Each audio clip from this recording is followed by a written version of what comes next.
हमें अपनी प्रकृति के नजदीक अपने आप को बनाए रखना होगा। प्रकृति के नजदीक बने रहने के लिए हमारी कोशिश हो कि जो जो चीजें हमें प्रकृति से जोड़ रही हैं, उनके साथ हम और बेहतर तरीके से कनेक्ट हो जाएं। यही है प्रकृति के नजदीक रहना। जैसे श्वासें, इन श्वासों को लंबा और गहरा भरना शुरू करो। इसलिए प्राणायाम की क्रियाएं हैं। ये प्राणायाम की क्रियाएं श्वासों के माध्यम से हमारा संपर्क प्रकृति से साथ देती है। हम प्रकृति के नजदीक आ जाते हैं और श्वासों की क्रियाएं ही हमारे शरीर के स्वास्थ्य को, हमारे मन के स्वास्थ्य को बढ़ाने लगती हैं। जो रोग आए हैं उनको दूर कर देती हैं, क्योंकि हम प्रकृति से और ज्यादा तरीके से जुड़ गए। श्वास से तो जुड़े ही थे, प्राणायाम से और घनिष्ठ रूप से हम प्रकृति के नजदीक चले गए। क्योंकि प्रकृति है तो हम हैं। हम इसलिए हैं क्योंकि प्रकृति, हमारा जीवन हमारी सांसों पर टिका हुआ है। एक एक सांस हमारे जीवन की दस्तक है, हमारे जीवन का सिग्नेचर है। तो इन श्वासों को ही क्यों ना ध्यान दिया जाए जो प्रकृति से आ रही। ये जल जो हम पीते हैं, क्यों ना उस जल को ध्यान दिया जाए और पीते हुए उस जल को पूरी तरह से एक पॉजिटिविटी के साथ में अपने शरीर के अंदर धारण किया जाए। क्योंकि जल की जो मेमोरी होती है वो बहुत ही ज्यादा घनी होती है, घनिष्ठ होती है और बहुत सबसे ज्यादा गहरी होती है। तो क्यों ना उस जल तत्व को जो ग्रहण किया जा रहा है, भले हम स्नान कर रहे हो तो भी एक पॉजिटिव भाव के साथ, और जल पी रहे हो तब भी, उससे क्या होगा कि हमारा शरीर जो है वो शुद्ध प्रकृति से कनेक्ट होना शुरू हो जाए। कभी निकल जाओ नंगे पैर जमीन पर, मट्टी के साथ मट्टी हो जाओ। कभी खुले आकाश के तले सो जाओ। प्रकृति के जितना नजदीक जाएंगे उतना हम स्वस्थ रहेंगे। लेकिन हम प्रकृति के नजदीक कम, अपने ख्यालों के नजदीक ज्यादा रहते हैं। अपने पास्ट के, अपने फ्यूचर के, अपनी इच्छाओं के, अपनी वासनाओं के। हम मन हमारा छोटी छोटी कहानियां गढ़ता रहता है, मढ़ता रहता है। आप कुछ सोचना देखना, एक छोटी सी कहानी उसने गढ़ दी। मन इसी तरह से दिन भर न जाने हजारों कहानियां बना लेता है, छोटी बड़ी। तो हम प्रकृति के नजदीक ना होकर अपने ख्यालों के नजदीक चले गए, अपने विचारों के नजदीक चले गए, और उसी कहानियों के कारण से हमारा मन भारी हो जाता है।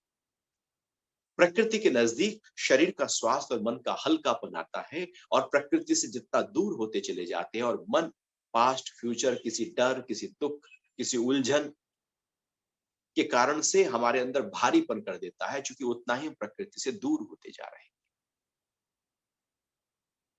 अपने को प्रकृति के नजदीक करना है। इसलिए भारतीय परंपरा में जितने भी आश्रम बनाए जाते थे वो सब दूर जाकर, शहर से दूर जंगल में बनाए जाते, जहां प्रकृति की पूरी तरह से गोद हो। नदी के किनारे, गंगा के किनारे, पहाड़ पर, जहां पूरी प्रचुर मात्रा में प्रकृति अपना सौंदर्य बिखेर रही हो, या यूं कहें कि ये शरीर पूरी तरह से उस प्रकृति के साथ कनेक्ट होकर अपने आप स्वस्थ हो रहा हो। फिर वहीं का ही भोजन करते, जिससे शरीर का स्वास्थ्य बेहतर रहे, शरीर की तरफ ज्यादा ध्यान देने की जरूरत ना रहे, और ध्यान साधना की तरफ हो, प्रैक्टिसेस की तरफ हो, ध्यान की तरफ हो, अभ्यास की तरफ हो, स्वाध्याय की तरफ हो, प्रार्थना की तरफ हो, अपने कर्मों की तरफ हो। शरीर तो प्रकृति ने संभाल लिया, चूंकि हम प्रकृति के नजदीक आ गए। अभी चूंकि हम अपने आप को प्रकृति के से दूर ले गए, इसलिए अब शरीर को भी संभालना पड़ेगा। शरीर रोग, कोई ना कोई रोग लेकर आ जाएगा। कभी उल्टा सीधा खाने से, उल्टा सीधा पीने से, प्रदूषण से, वायु में जो प्रदूषण है उससे, फेफड़ों की पूरी तरह से उसकी बीमारियां पैदा होने लगती। तो यदि हम प्रकृति के नजदीक रहते हैं तो काफी हद तक संभाल अब प्रकृति कर लेगी। अब हम कुछ और कर सकते हैं, अन्यथा प्रकृति से दूर रहने से अब हमें शरीर की ही संभाल करनी पड़ेगी, क्योंकि जिससे जो जुड़ा था उससे हमने दूर कर दिया। जैसे गाय के बछड़े को उसकी मां से दूर कर दिया जाए तो गाय भी परेशान है, छटपटा रही है, और बछड़ा भी छटपटा रहा। छोटे बच्चे को मां से दूर कर दिया जाए तो दोनों छटपटा रहे। ऐसे ही ये शरीर भी बच्चे की तरह है और मां प्रकृति है। जब अपने आप को हम उससे दूर कर लेते हैं तो छटपटाहट शुरू हो जाती है, छटपटाहट ही बीमारियों का कारण बन जाती है। तो अपने आप को प्रकृति के नजदीक रखना है। आप वॉक कर रहे हैं और आप किसी एक पेड़ के साथ अपने आप को जोड़ लें और देखें, वाह! इस पेड़ के माध्यम से इससे जो ऑक्सीजन ये पेड़ छोड़ रहा है, उसी ऑक्सीजन को मैं धारण कर रहा हूँ। इस तरह से किसी एक पेड़ के साथ, फिर दूसरे पेड़ के साथ अपने को जोड़ते चले जाएं। कभी आकाश के साथ जोड़ें, कभी धरती के साथ जोड़ें, कभी सूरज के साथ जोड़ें, कभी चांद के साथ जोड़ें, कभी तारों के साथ जोड़ें। जोड़ें अपने आप को, कभी पहाड़ के साथ, तो कभी नदी के साथ, तो कभी समुद्र के साथ। जितना जोड़ते जाएंगे प्रकृति के साथ, उतना ही एनर्जी से भरते जाएंगे हम। हम ऊर्जावान, प्राणवान और तेजवान होने लगेंगे, क्योंकि जुड़ गए हैं उससे जिससे आया है ये शरीर। हमारे इस शरीर में 24 तत्व हैं, 25वां तत्व आत्मा होती है। 24 तत्व प्रकृति से आए, तो प्रकृति के ही हवाले करो। योग की सारी क्रियाएं, अध्यात्म की सारी प्रैक्टिसेस तब सिद्ध हो सकती हैं जब हमने इस शरीर को प्रकृति के हवाले किया है। अन्यथा एक विरोध हमेशा जगा रहेगा। तो प्रकृति के हवाले करने के लिए हम अपने शरीर को तोड़ते हैं, मरोड़ते हैं, आसन करते हैं, हिलाते डुलाते हैं, जिससे प्रकृति से जो, चूंकि सारे आसन प्रकृति से आए हैं, या यूं कहें कि 84 लाख योनियों से ही हमने आसन, ऋषियों ने आसन लिए हैं।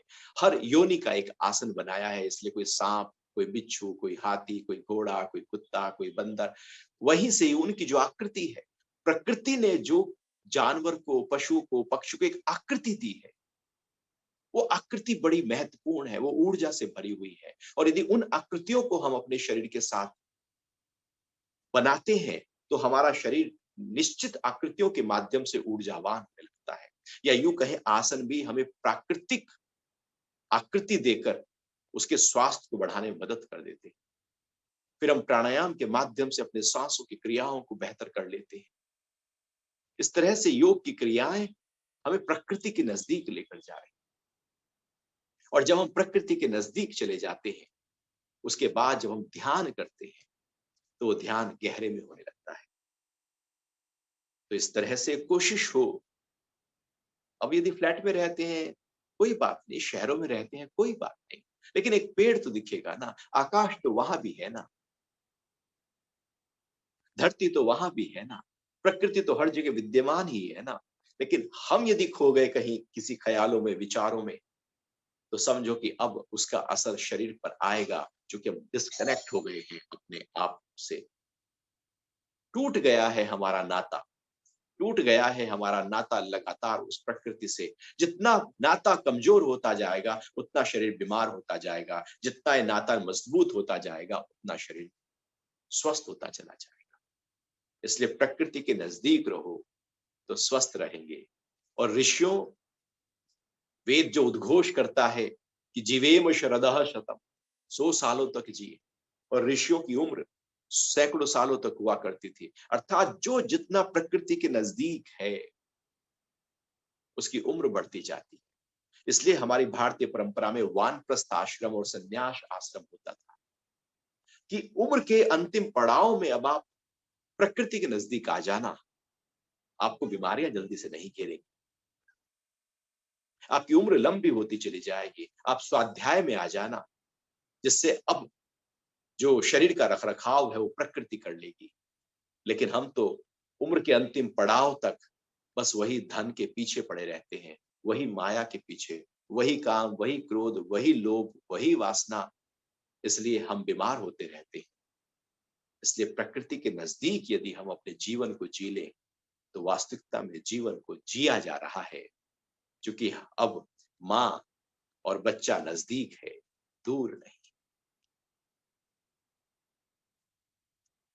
तो राकेश जी, कोशिश करो कि प्रकृति के नजदीक रहे।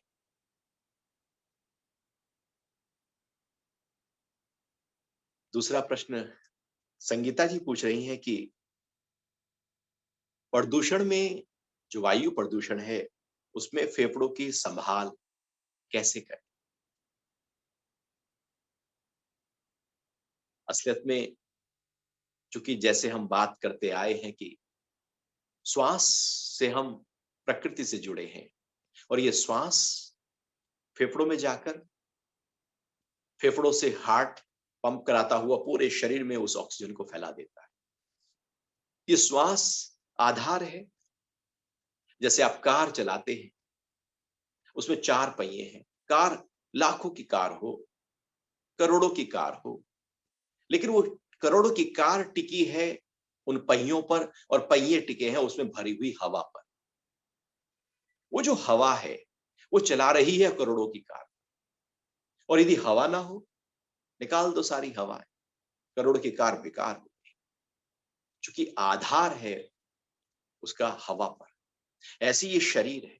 कितना भी धनी व्यक्ति क्यों ना हो, उसका जीवन का आधार ही फेफड़े, आधार ही ये हवा है। ये हवा जो बाहर से हम लेते हैं, धारण करते हैं, श्वास और प्रश्वास की क्रियाएं चलती रहती हैं।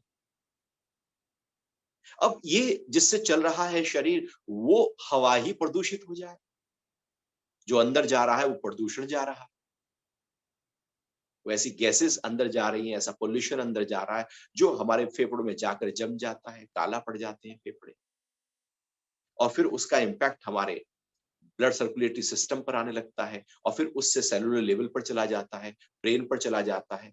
हर जगह फिर उसका प्रभाव, प्रदूषण का प्रभाव केवल फेफड़ों पर थोड़ी जा रहा है, वो तो अंदर गया। जैसे आपने खाना खाया, आपको सिर में दर्द था, आपने पेन किलर लिया, वो घुला और सारे शरीर में पहुंच गया। जहां पर स्ट्रेस थी मसल्स, उनको रिलैक्स कर दिया। वो गोली कोई कोहनी के दर्द की स्पेसिफिक थोड़ी है, वो तो घुटने के दर्द में वही काम आएगी, तो कोहनी के दर्द में भी वही काम आएगी। वो तो समान रूप से शरीर में कहीं भी दर्द हो, वो तो पेन किलर सब जगह काम आएगी, क्योंकि शरीर में सब जगह फैला है। ऐसे ही जब हवा लेते हैं, सांस लेते हैं, तो सब जगह पूरे शरीर पर अपना असर डालकर उसको स्वस्थ कर रहा है। लेकिन यदि प्रदूषित हवा लेते हैं तो पूरे शरीर को बीमार कर देता है, जिससे हमारी उम्र कम हो जाती है, फेफड़े कमजोर हो जाते हैं, शरीर कमजोर हो जाता है। तो ऐसे में ध्यान देना होगा, रखरखाव करना होगा अपना, अपने फेफड़ों का, बहुत जरूरी। आपने भी देखा होगा, जैसे आजकल जब ठंडी आ रही होती है तो प्रदूषण की मात्रा बढ़ने लगती है। और दिल्ली जैसे महानगर में तो खास तौर से प्रदूषण ही इतना ज्यादा बढ़ जाता है कि सांस लेने में कठिनाई होने लगती है। आंखों में जलन हम महसूस कर सकते हैं। आंखों में ही जलन क्या, नाक भी बंद रहने लगती है, गले में खिचखिच शुरू हो जाती है, खराश शुरू हो जाता है, हल्की सी खांसी शुरू हो जाती है, गले में दर्द आने लगता है, बालों का झड़ना ज्यादा बढ़ जाता है। इस प्रकार से प्रदूषण का असर हमारे सिस्टम के ऊपर आने से एक तो हमारा जो नेसल पैसेज है वो ब्लॉक होने लगता है। पूरा जो कफ स्थान है छाती से ऊपर तक, वो सीधे तौर पर प्रभावित हो जाता है। तो क्या करें, कैसे करें बचाव? तो इस बचाव के कुछ तरीके ऐसे हैं जो आप घरेलू हैं, जिनको सभी को रोज कर लेना चाहिए। जैसे सुबह जब आप उठे तो अपने मुंह खोलकर, अपने जब आप दांत साफ करते हैं, जिभ भी करते हैं, मंजन कर लेते हैं, तो जीभ को अच्छी तरह तालू तक साफ कर लेना। गाढ़ा कफ, चिपका हुआ कफ आएगा, उसको थूक देना। फिर ऊपर तालू को साफ कर लेना, अंगूठा अंदर ले जाकर पीछे तक तालू को रगड़ कर साफ करना। फिर वहां से चिपका हुआ कफ जब आप थूकेंगे तो आपको गाढ़ा सा, पीला सा कफ दिखाई देगा, गंदगी से दिखाई देगी, उसको साफ कर देना अच्छी तरह से। क्योंकि वो रुका हुआ कफ, वहां पर फिर डस्ट इकट्ठा होती है, जो प्रदूषण इकट्ठा होता है श्वास के माध्यम से, फिर वो इन्फेक्शन पैदा कर देता है। तो तालू को आप जरूर साफ करें। तालू को साफ करने के बाद में आप नाक को अच्छी तरह साफ करें। नाक, भले आपकी नाक बंद ना हो, कफ भी ना हो, लेकिन फिर भी आप नाक को साफ करें और आप पाएंगे थोड़ा सा कफ निकलेगा और उसमें कुछ काला काला सा गंदगी से निकलेगी। वो गंदगी जो बस बाहर दिन भर हमने श्वास के माध्यम से इकट्ठा कर ली थी अपने अंदर। उसके बाद आप सुबह के समय इन दिनों में तो गरारे करना, मतलब एक नियम बना लें कि हम गर्म पानी लेंगे, उसमें 1 चम्मच नमक डालेंगे और अच्छी तरह से गरारे कर लेंगे, जिससे गले में जो खिचकिच है हल्की-फुल्की, उसको हम दूर कर लें।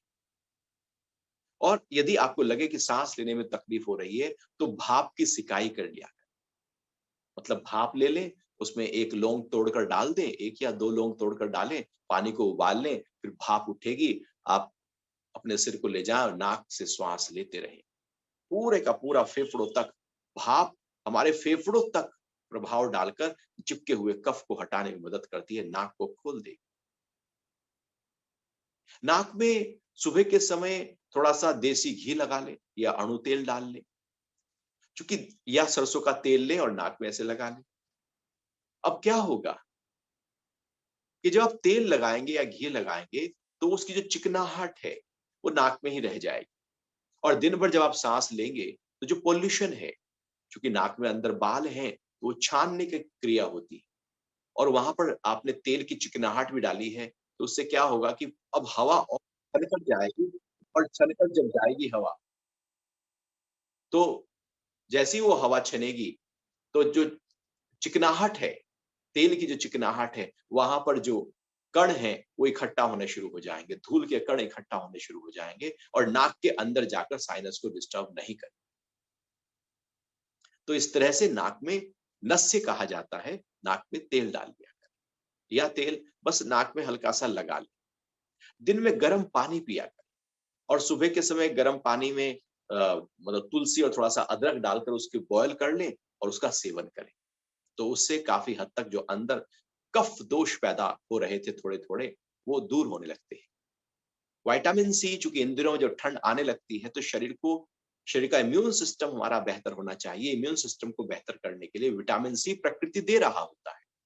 इसलिए संतरा, आंवला, मौसमी ये सब चीज़ें जो हैं, वो हमारे लिए बहुत ही अच्छी हो जाती हैं। तो विटामिन सी को आप ज़रूर सेवन करें, जिससे आपका इम्यून सिस्टम बहुत ही मजबूत रहेगा और जब इम्यून सिस्टम अच्छा होगा, तो बाहर का प्रभाव कम होगा। सुबह के समय हल्दी का सेवन आप कर लें, गुनगुने पानी के साथ 1 चम्मच हल्दी ले लें, तो हल्दी काफ़ी हद तक शरीर के अंदर जो भी कुछ इन्फ्लेमेशन हुआ है, तो उसको दूर करने में जो साइनस में इन्फ्लेमेशन है, उसको दूर करने में आपकी मदद करेगी और इम्यून सिस्टम को बढ़ाने में वो मदद कर देगी। और जब पॉल्यूशन ज़्यादा हो, तो ऐसे में घर के अंदर कुछ पौधे ज़रूर लगाया करें आप। वो पौधे बड़े हेल्पफुल हो जाते हैं प्रदूषण को दूर करने के लिए और ऑक्सीजन को बढ़ाने के लिए। जैसे बैम्बू पाम है, जैसे मनी प्लांट है, तुलसी का पौधा है, स्नेक प्लांट है। वो घर में लगा लें, जगह-जगह पर ड्राइंग रूम की शोभा भी बढ़ेगी और वो जो वातावरण है, वो बहुत ही शुद्ध हो जाएगा, उसका उसमें पॉल्यूशन नहीं होगा। साथ ही साथ यदि आप जलनेति का अभ्यास कर सकें, क्योंकि जलनेति उसमें एक टोटीदार जो लोटा होता है, उसमें गुनगुना पानी डालें, नमक डालें और जो नाक चल रहा है, उस नाक से टोटीदार लोटा लगाकर गर्दन को तिरछा करें। सुबह खाली पेट ये अभ्यास करना होता है। आप पाएँगे मुँह से साँस लेना शुरू करें, नाक से दूसरी नाक से पानी आना शुरू हो। ये आपके पूरे के पूरे नासिका जो द्वार है, उसको साफ कर ऐसे रोज आप जलनेति का अभ्यास तो कर ही सकते हैं। तो ये जलनेति यदि हो जाए तो बहुत अच्छा है। जलने की नेति के बाद थोड़ा कपालभाति कर लें, जो रुका हुआ पानी है उसकी सफाई कर लें।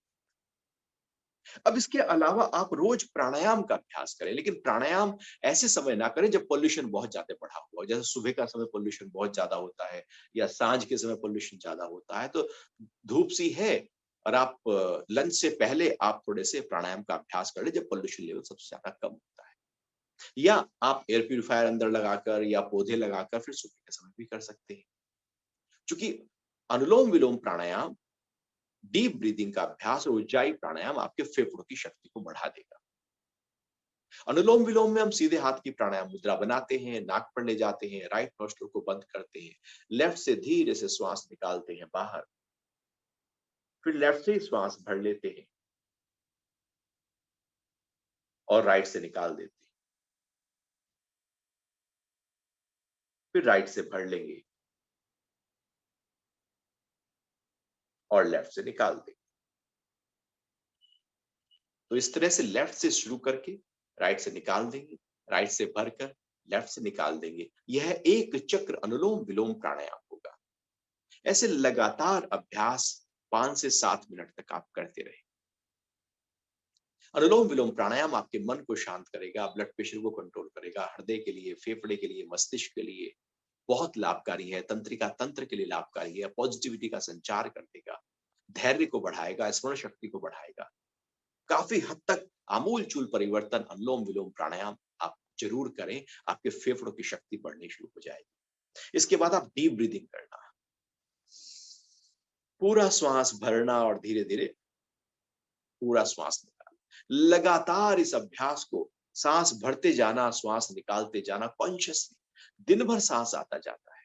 21,600 बार 24 घंटे में सांस हम लेते हैं, निकालते हैं, लेकिन ध्यान नहीं।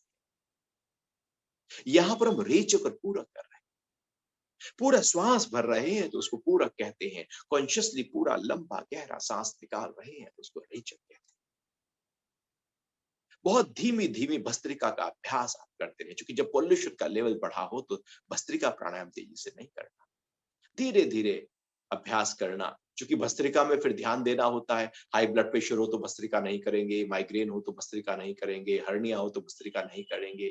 तो बहुत सारे उसमें रिस्ट्रिक्शंस आ जाएंगे, सावधानियां हो जाएंगी। लेकिन डीप ब्रीदिंग हर व्यक्ति, उम्र कोई भी हो, बीमारी कोई भी हो, सब कर सकते हैं। तो लंबा गहरा सांस भरना, पूरा भरना, ऐसे भरना कि जैसे फेफड़े भर गए हो, पेट भर गया हो श्वास से। और उसके बाद उज्जाई प्राणायाम कर लेना, जो आपके गले के लिए, आपके फेफड़ों के लिए बहुत ही लाभकारी। सिंपल टेक्निक है उज्जाई में। श्वास निकालते हैं बाहर, गले की मांसपेशियों को टाइट कर लेते हैं और सांस खींचते हैं। जब श्वास खींचते हैं तो गले की मांसपेशियां थोड़ी टाइट हैं, जैसे टकराता हुआ श्वास अंदर जाएगा तो एक आवाज होगी, घर्षण की आवाज होगी, इस प्रकार से।